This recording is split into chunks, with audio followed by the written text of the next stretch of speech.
issue.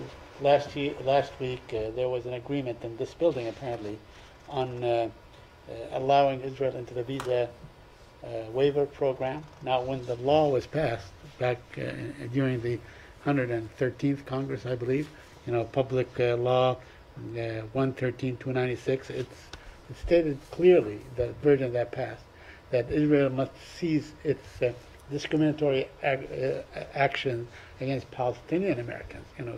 They were always denied entry and so on. And my question to you, because the version that passed clearly stated that Israel must satisfy, the requirements and the parameters that you guys set. And my question to you, will the Biden administration ensure that this law is followed and that Israel remain ineligible to join as long as it continues to discriminate in its entry policies toward Palestinian Americans?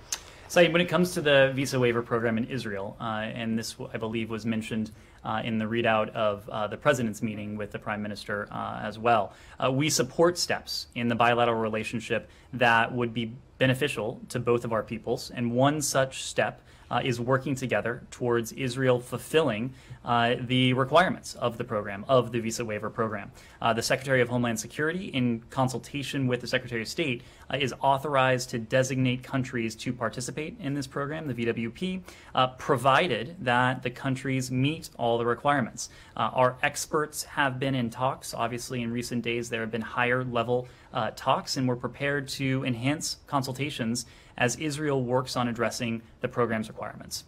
Now, just a quick follow-up on the Palestinian issue, but you still hold Israel responsible to fulfilling these requirements, correct? There is a set of requirements that any and all countries must fulfill in order to join the visa waiver program. In the past few days, there were meetings between the Israeli Defense Minister Gantz and the Palestinian Authority President Mahmoud Abbas. There was a meeting between Abbas and Sisi. There's talk about a meeting between Bennett and President Sisi of Egypt. Are you involved in any of these talks? Are you, whether directly or indirectly, are there any talks between this administration and any of these, the Palestinians, the Israelis, the Egyptians on this issue?